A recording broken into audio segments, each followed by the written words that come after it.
This week's podcast is gonna be a little different. He is an amazing dude.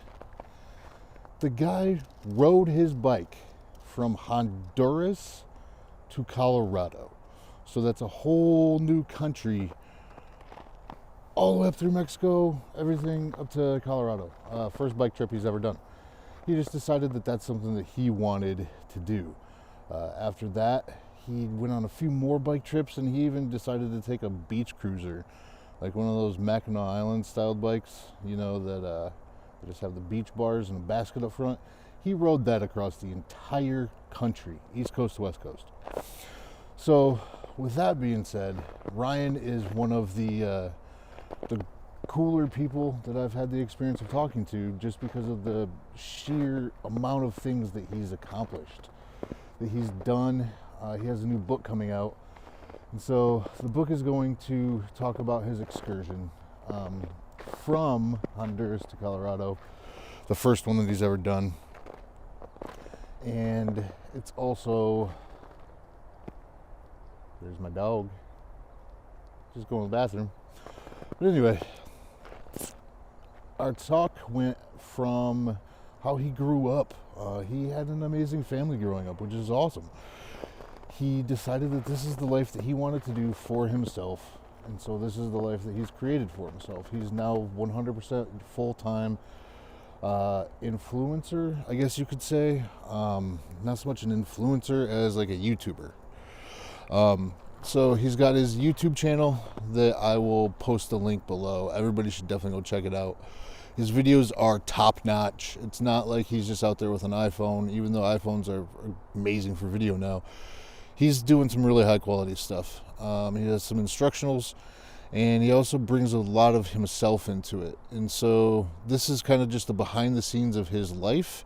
You get a chance to kind of see who he is as a person, what makes him tick, and that should be about it. So hopefully you enjoy my new friend Ryan Van Duzer, and you check out his book, and you check out his YouTube channel online. So thanks for everything, guys. Hope you enjoy it. Finn one more time. I don't know what he's sniffing, but either way, that's going to be it for me today, guys. Hope you enjoy it and have fun.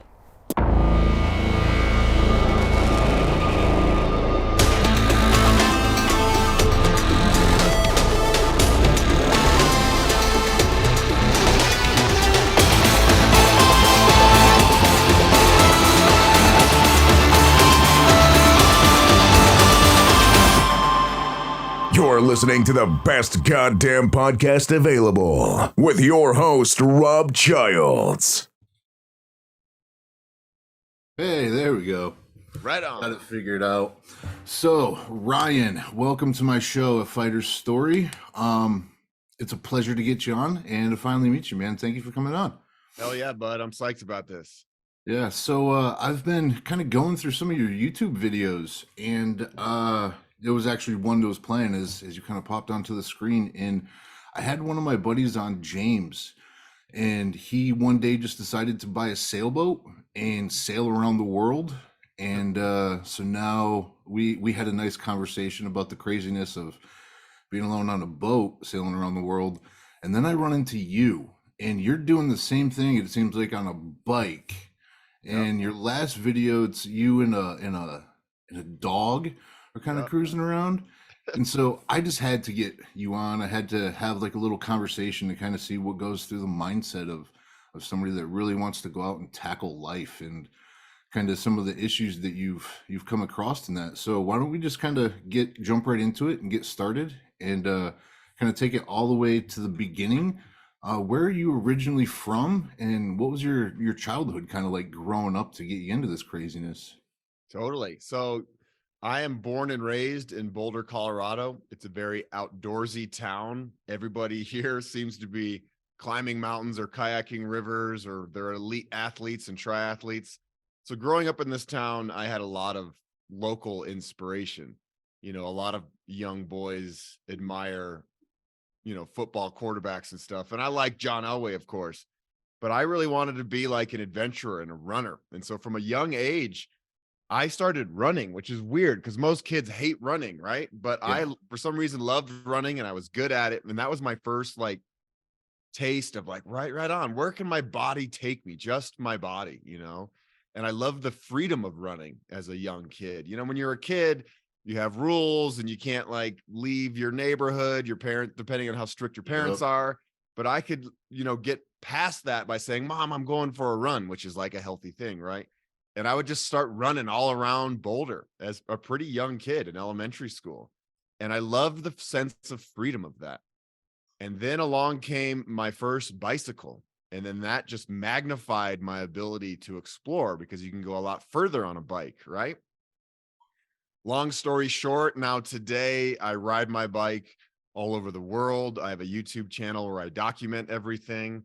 I've never owned a car in my life. I finally got my driver's license at age 32, only so I could do some car commercials, you know, ironically enough. And I've always just lived, you know, kind of an uncommon life and I've, you know, paved my own way. Yeah, wait, so you just got your license? Yeah. Yeah, That man. is insane. I did not know that. Yeah, Oh it's man. interesting. Yeah, and I ride my bike everywhere I go. I go grocery shopping on my bike. I do all my errands on my bike. I've never had a car. If you put me in the seat of a car today and told me to drive across town, I'd freak out. Like I got my license, but I'm not a good driver. I never drive. Yeah. So I wanted to talk to you about your bike. Because I've watched some other people on YouTube and it seems like they're very gear oriented. You know, Mhm. it's all about like what they're riding, how much compression's in their front end, what their air pressure's at, you know, like getting the new frame. And it seems like everything's really centered around the bike. You had like a Trek 3000 or something. I don't remember what the model was, but I remember watching one of your videos and it snapped down by the crank. And then Yeah. you went through this whole story that that bike had been around the world, and it wasn't even, no offense, but it wasn't like this amazing bike. You know, it was just a bike. Yep. How do you get through all these adventures on just A with simple that thing? bike. What? Yeah. You know, growing up in Boulder, raised by a single mom, she had 4 kids. We didn't have a lot of extra money. So I didn't have money to buy expensive toys like a lot of my friends. And so I started mowing lawns at a young age to make my own money.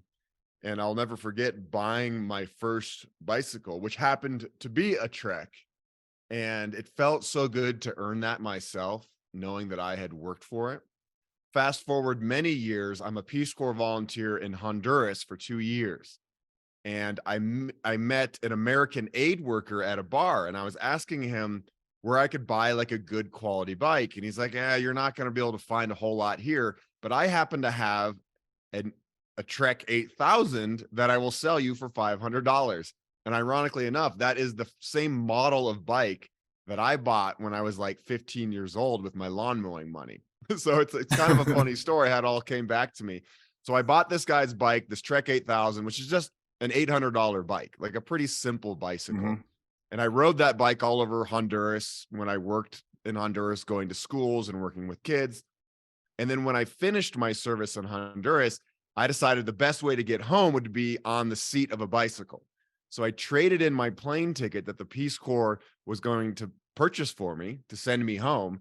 I traded that in, used the money to help buy the bike and some other gear. And I rode my bicycle from Honduras all the way back to Boulder, Colorado, about 4,000 miles. Oh And my that's God. what started my life of adventure and just loving the open road and meeting people and camping in beautiful locations and riding through storms and whatever else. Like it's hard, don't get me wrong. These kind of adventures can be very difficult and scary, but I love the sense of freedom and adventure. So up at that point, when you're in Honduras and you buy the Trek, what's the longest ride that you've been on? Is it just like daily rides or? Yeah, good question, man. I'd never done anything like this before. Yeah, I've done daily rides.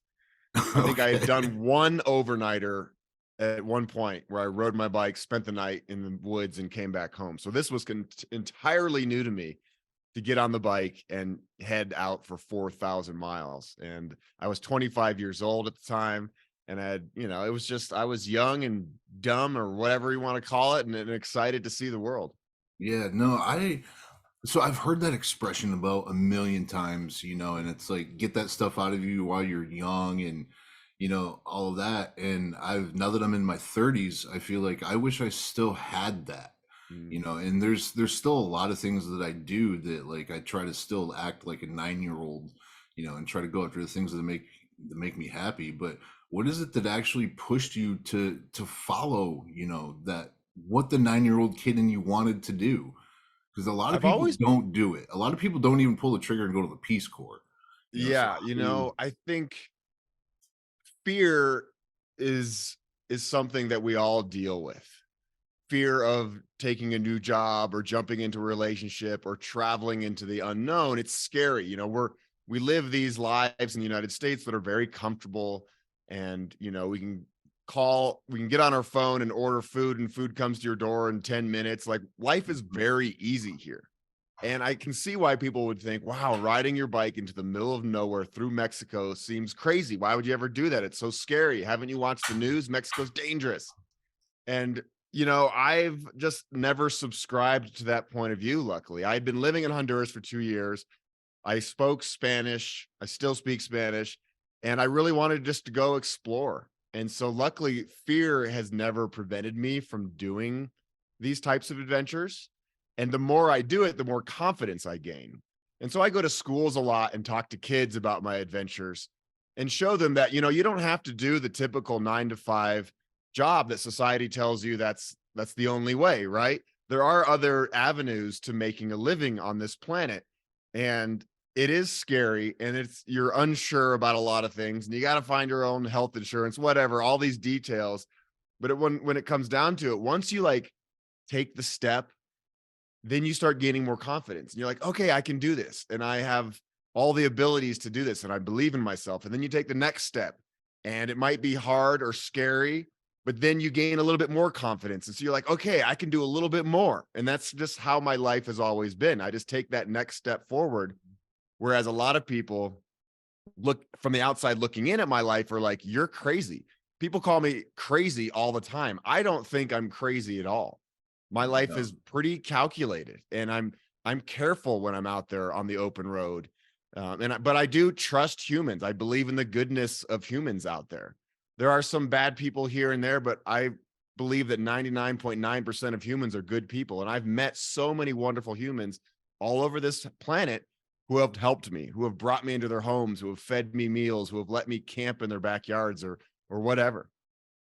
Do you feel like the international travel has been able to give you that lens to see people through? Because I know in our country, it's like more than half of the citizens don't even have a passport, Yeah. and so you're going out and seeing things that most people only see through National Geographic. Yep. Do you feel like that's given you the ability to see life through that lens, or have you kind of always been like that? I haven't always been like that. Growing up in Boulder, I didn't grow up traveling. We didn't really have the money to go on family vacations. So I would watch Discovery Channel and National Mhm. Geographic and dream about someday being able to go to these far off places. And then once I got old enough and started doing it on my own, I just fell in love with it. I love the feeling of exploration and meeting strangers and becoming friends with strangers and seeing beautiful landscapes and, learning about ancient history or cultures and languages. I love it. It just makes me feel alive. There's really nothing more on this planet that makes me feel more alive than landing in some random country that I don't know and going on an adventure and figuring it all out. It's Yeah. such a it's a rush. It really is. Yeah, well, I feel like that's exactly what you're doing. The people that say you're crazy, I feel like there's also a large part in that is jealousy, and Yeah. wanting to do what you're doing. It's just that initial step of fear in getting over that. It's like the Will Smith had this thing. He had a story of talking about skydiving, and like you have anxiety leading up to it, but as soon as you jump out of the plane, it's the best thing in the world, and you're just worried about the unknown. Yep. And it seems like you've kind of tackled that and made a success out of being able to do it. So I was hoping we could talk a little bit about the start of your YouTube channel and kind of how you go from riding your bike from Honduras to Colorado to now you're at like 170,000 followers on YouTube. Your videos are amazing. They're very well edited, very well shot. And stuff like that doesn't happen overnight. You know, Yeah. you've had to have had tons of videos you put up that you only got like 2, 3 views on and slowly build up. And that's just kind of how it works. So Yep. what is that process like for you to even start with the documenting? It is a long process. And even today, I sometimes question myself. I'm like, is this sustainable? How much longer can I keep doing this? How much longer can I keep grinding at this and traveling and putting my body through some pretty difficult physical endeavors?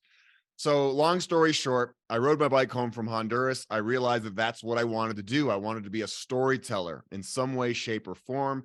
I got a degree earlier in broadcast journalism, and so Okay. I wanted to use my degree somehow, but I didn't want to like go work for the local news station and just be a reporter. I think local news to me is depressing. You've heard Yeah. the term, if it bleeds, it leads. And it's just a lot of like sad, scary stories. And that's why I think Mhm. Americans are so scared of the world, is because that's what we see in our news every night. And strangers are bad and people are bad. And, of course, there's some truth to all of that. But I wanted to create happy news, inspirational news, long form documentaries. So I get home from Honduras and I decide I want to be like a travel show host, like on Travel Channel or Discovery Channel. Like that's what Yeah. I want to do. So I started a public access TV show on my local network here in Boulder. And I ran around town with my little Sony Handycam filming these everyday adventures. And I made a show called Out There. And the whole premise was to inspire people to get out there in whatever way, shape, or form. You don't have to be an elite athlete. You don't have the most expensive gear. Just get off your couch and get out there. And so that was the premise of my public access show. And then right after that, YouTube came online in about 2006. So I started doing some online video. I was still working in the TV world a little bit. I had some success at Travel Channel. I worked for them a little bit. But I realized the TV world wasn't for me, and I wanted to go full blast on YouTube. And so about in 2016, I was like, okay, I'm going to focus on YouTube and nothing else. I'm going to create all these videos and hopefully build a channel big enough to the point where I can make a living creating content. And like you said, like my very first videos for like the first year at least, they didn't get many views. Right. I put so much time into this content and I'd put a video out and be super excited, hit publish, and they would get like 75 views. And I'm like, oh God, like, is this ever going to take off? And then I'd make another video the next week and it would get a little bit more. And then another video the next week, and that one would get a little bit more. So it's really, my channel is at a pretty good size right now, but it's not because of a viral hit or something where like I just got flooded with subscribers. My Right. growth has been very slow. But now it's at a point where it's as big as I always hoped it would be. I'm making a living doing YouTube and I absolutely love it. Yeah. Well, I think one of the big things about your channel and not being one of those viral blow ups is you have a very slow organic growth of Mhm. people that truly do follow you and they Yeah. know like what you're going through and where you've been and everything. So let's try to dive deeper into a little bit of that. You worked with Discovery Channel Mhm. or the Travel Channel, you were saying. Yep. What exactly did you do for them? Yeah, so it's pretty cool. This is way back, when digital cameras came out and one person can essentially create content. Whereas before, to create TV content, you needed a big cameraman and you needed a sound guy and you needed an editor. You needed all this big, expensive equipment. But then, laptops got cheaper. The ability to edit video on laptops, started coming around in about 2005. And you could Mhm. buy an HD camera for, $1,000, broadcast quality camera. So at this point, Travel Channel's like, sweet, we can save a lot of money by hiring these one man bands essentially, and we can send them out and they can shoot and film and edit and create these stories a lot cheaper than an entire TV crew could. So that's what I started doing is I would get assignments from the Travel Channel to create content for travelchannel.com. And I went all over the United States filming, typical Travel Channel type content. Like if you're in San Antonio, come to this restaurant. They have the best Tex-Mex. And while you're in San Antonio, come on over to the rodeo. So like simple stuff like that. So they essentially outsourced a YouTuber. Yeah, to make exactly. TV shows for them. Yeah, and this was like before YouTube was a really big deal, but Yeah. online video was becoming a thing, and I think a lot of businesses were like, "Oh, we need to have online video. This is the wave of the future." People are consuming a lot of online video now. So all of the networks, all the newspapers started creating video. And so luckily I was right at the beginning of all that. So I worked for Travel Channel, I did a beer show where I went to all the coolest microbreweries in the United States. And I did a wine show going to wineries in California. So it was pretty neat where I could just be like a one-man band and create this content and in a way live out my dream of being a TV host. That's amazing, man. Yeah. Yeah, that's a cool, like, it's just a cool transformation of how the show's kind of like taken its place. Yep. Now you just posted another video, I think like 3 days ago or something like that. So Yeah. what was your last trip that you had went on? Yeah. So now I'm all YouTube. Like I don't focus on anything else but my own channel. I used to take outside jobs to fill in the holes because YouTube didn't make enough money, but now it does. So now I just focus on my own content and whatever adventures that I personally want to go on. So So I you don't was have a down in team with you, or it's No, all it's just just you? me. Yeah, it's just me. Wow. Still just me. Okay. So, when you watch my videos, you see drone shots and you see all these other shots. It's all me doing that. Um, so I was down in Oaxaca, Mexico, which is southern Mexico. I went down there to ride with my friend John and his dog Mira, who is an amazing dog. And we did, a 10-day ride through the mountains down there in southern Mexico. It was beautiful. I love riding in Mexico. I love Mexico. I still speak Spanish. I love the people and the culture. So anytime I have a chance to get to Mexico, I take it. And now with my YouTube channel, I make enough money, I can go do whatever I want. Whereas before, I wasn't making a lot of money on YouTube. I would have to pitch these ideas to potential sponsors saying, "Hey, I want to ride my bike across Cuba. Would you be into sponsoring this? And I'll highlight your brand," or whatever it is. And it was always a process to get money to go do these adventures. Mm-hmm. Now I'm at the point where I have enough monthly income from YouTube where I can go do whatever I want, which is amazing. And I love the freedom of it. So how do you decide where you go? Because you just got back from Oaxaca, and it, like, throughout your videos, it seems like you've hit some pretty big corners, like you've gotten some pretty big places. How do you decide where to go next, and where are you going next? I have a long list. The world's a big place, and I have a long list of places I've always wanted to visit. And sometimes, I'll be talking to a friend and just casually, and they're like, "Hey, we should go do this," and I'll be like, "Okay, let's do it." So a lot of my trips are spur of the moment. People always ask me, "Oh, it's 2023. What are you going to do this year?" I'm like, "I don't really know. Like, I'm going to Mexico to start off the year, but after that, I don't know. I'll figure it out."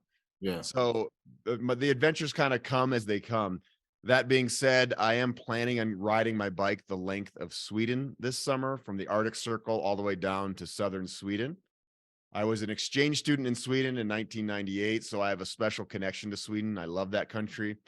It looks Okay. like I might be able to go to Africa at some point this spring, and I'll fill in the blanks with a lot of other adventures. And sometimes, I listen to the audience. The audience might have an idea of a cool place, and they'll send me an email or a comment on YouTube, and I'll look it up and be like, that's a good idea. Maybe I'll go do that.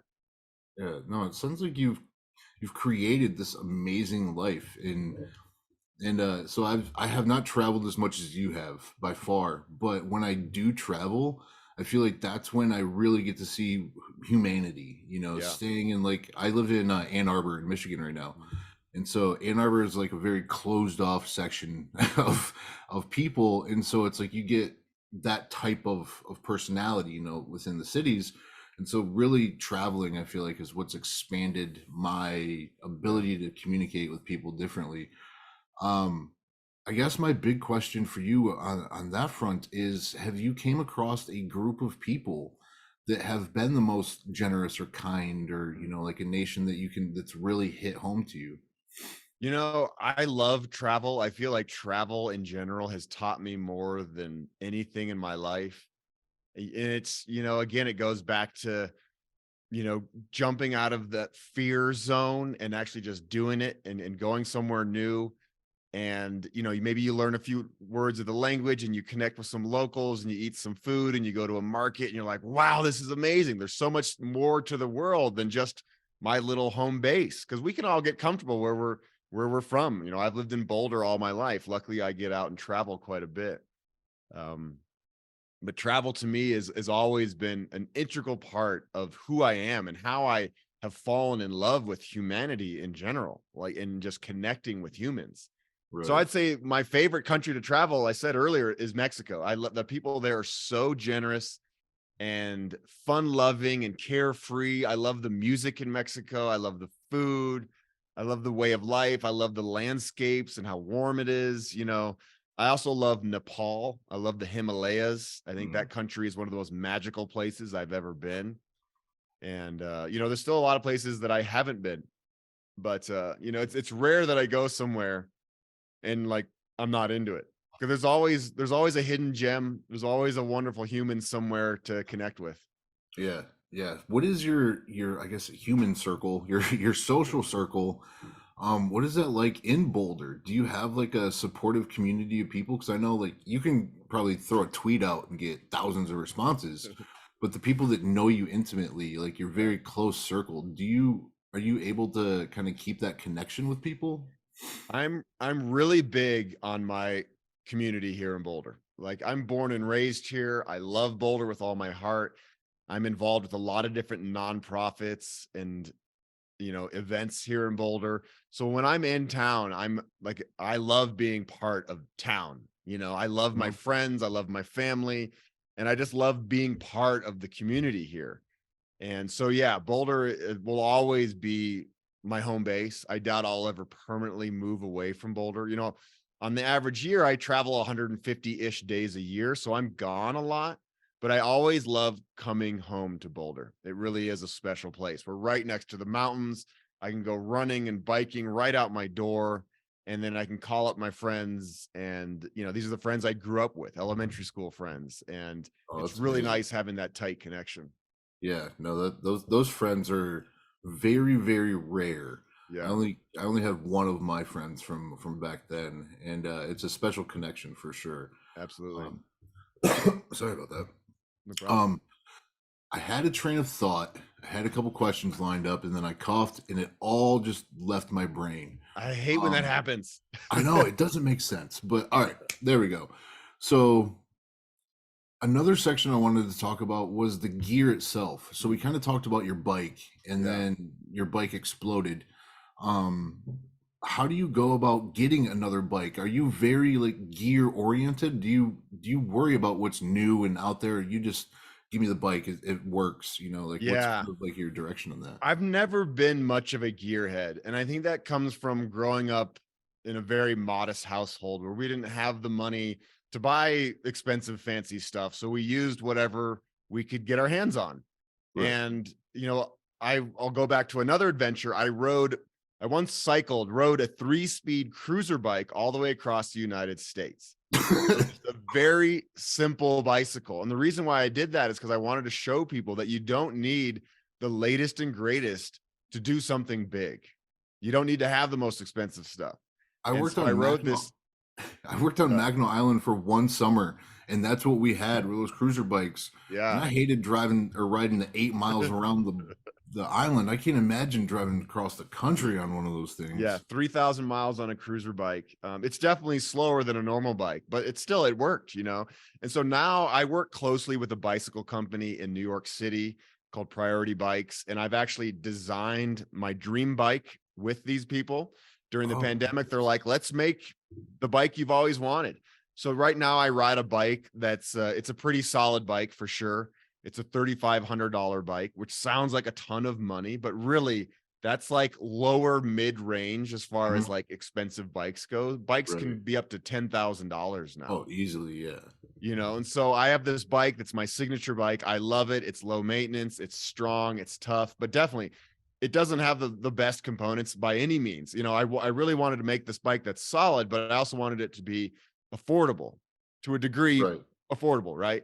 Um, And so that's the bike that I ride right now, and I love it. But no, as far as gear, and I'm not on all the latest blogs reading about the new tents and all the new stuff. Like what I have works fine. And I'm at a point now where my channel's pretty big, and sometimes companies reach out and say, "Hey, we'd love to give you this new bike rack or whatever, and we'd Right. love to hear a review about it on your channel." So companies will give me stuff now, but really I'm I don't have like the coolest gear by any Yeah. means. What about your video equipment? Because all your videos look amazing, and like Yeah. they're and the editing on them, you've definitely gotten your own style of editing, and Yeah. that just kind of comes throughout time. But everything looks amazing. What exactly are you using? I appreciate that. I put a lot of work into making my videos good quality. I mean, I really do. And so again, the cameras that I use aren't like super expensive cameras. I have a Sony, $1,000 Sony camera called the RX100, and that's the Mm, camera I use for like interviews because the audio's better. I have a right. GoPro. GoPros are $500. It's not that expensive. And then I also have a drone, like a $1,200 drone. What So drone it's are you using? amazing. Excuse me. What drone are you using? I have the DJI Mavic Mini 3.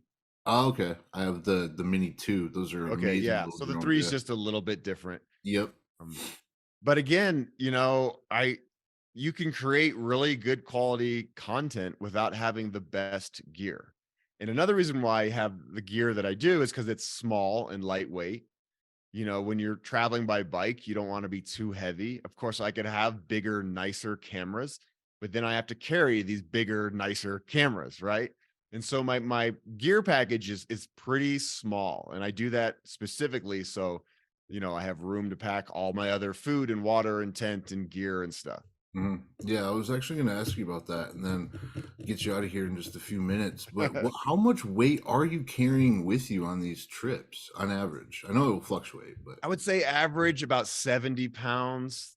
Everything oh, together weighs probably 70 pounds. But it depends. There's sometimes I do desert rides where I don't have water access for 3 or 4 days at a time, and then I'll carry 8 liters of water or something, and that adds up real quick. yeah, You yeah. know, With the water, I guess juxtapose that to food. How do you plan that out? Because I'm a nutritionist and taking my boards pretty soon for dietetics, right on. and I've worked with some long distance runners, and Mhm. their diets are a lot different than like the bodybuilders or MMA fighters that I work Yeah. with. And so, how do you kind of plan out your nutrition for, say like one of the desert rides, you're 3 days without water, Yeah. you're also not going to be able to have access to food. Yep. What are you bringing with you for food wise, I guess? So I'm famous for eating a lot of beans. So I love refried beans. So I always have like a couple cans of beans and tortillas, peanut butter, Nutella.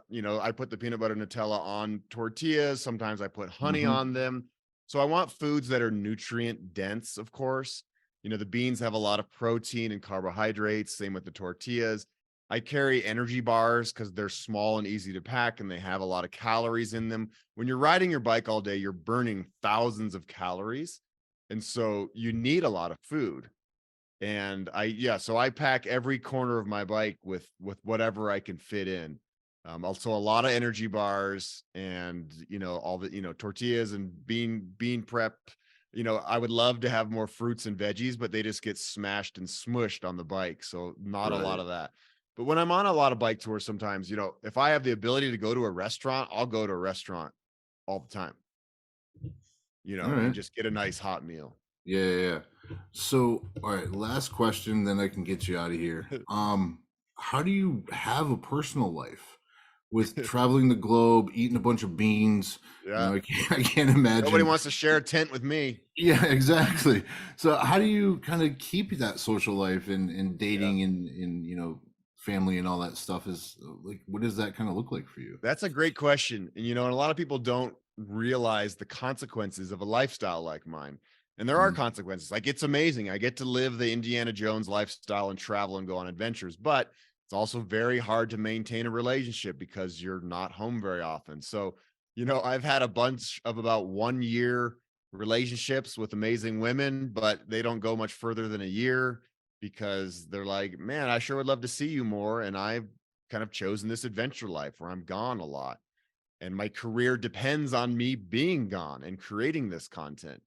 I do have a very strong community in Boulder of friends. And so, like, on that side of things, like, I have very, very close lifelong friends. But the love part of things has been difficult. I do have a girlfriend right now, which is very exciting, and things are looking great. But we'll see moving forward, like how much longer I can do what I do. And Yeah. last year I was even thinking about it. I was like, how much longer do I want to keep on traveling at the rate that I'm traveling? When I was 25 years old, it was awesome to always be gone and traveling and in adventures. But now I'm 44 years old, and I'm like, man, like, maybe it sounds kind of nice just to be home more often and to be able to really, develop some deep relationships. Yeah, that was actually going to be my last one. Not as we keep talking. Do you have a plan? Like, do you have an exit strategy, or like a next chapter, next book? Like what's kind of on the horizon for you as you are You kind of know, going this through is this? all I've ever done really for the last 15 years. And so this is what I do. As far as the future goes, I don't know. I think I could do more motivational speaking where I could do one talk maybe a month and they could cut down on my travel. I did just write a book. And so maybe I can get into more of that kind of stuff where I don't have to constantly be traveling to be creating this content on my channel. Yeah, I But completely had forgotten about the book. How did that come about? I definitely wanted to bring that up. yeah. How did the book come about? And yeah, kind of Yeah. spend a So few the minutes book is on that. about my very first adventure from Honduras to Boulder and how it essentially led to a life of adventure storytelling. And I wrote very detailed journals while I was on this adventure way back in 2005, and I finally put it all together during the pandemic and just released it this past December. And I'm really proud of it. It's what I always wanted it to be. It's true to my story and my experience, and I think it's should be inspirational for people who read it and who aren't even into maybe bike adventures, but just to like following your dreams and doing crazy stuff and really sticking your head out there and figuring it out and following your heart. Yeah, yeah, and who knows? Maybe that is the next chapter. Yeah. Is another book or something like that. Yep. So with your book, where can everybody find it at? So duzerbook.com is where you can buy it. That's where it's the only place where it's available. And I printed it here in Boulder as eco-friendly as possible. It was really important to me to do that. And that's where my book can be bought. Yeah, duzerbook.com. All right, thank you for Yeah. that. And where can we find you online as we're kind of winding down and kind of be able to have everybody be able to connect with you? Yeah, so my YouTube channel is where I put all my heart and my soul. That's what I care most about. So my YouTube channel is Duzer TV, Duzer TV. If you just Google my name, Ryan Van Duzer, then everything will come up on Instagram and everything else. All right, cool. Yeah. All right, well, I really appreciate your time, man. It's making me want to grab my bike out of the basement and go for a ride. And especially it sucks because your last video you were riding in the snow, and Yeah. I've been using that as an excuse to not ride my bike. And You can so do it, buddy. yeah, I'm gonna have to go pull it out and go get a couple miles in. But Yeah. no, I genuinely appreciate your time coming on It's and been it's been a spending lot some of time fun with me. chatting with you, man. I appreciate you giving me the time. Yeah, definitely. And for everybody that's out there, definitely go hit Ryan up, grab his book. Just hearing the stories, I know it's going to be good. And how your videos are, I'm sure you put all that same heart and effort Yep. into your book as well. So thank you for coming on. I've genuinely appreciated your time, and hopefully talk soon. Right on, man. All right, take it easy.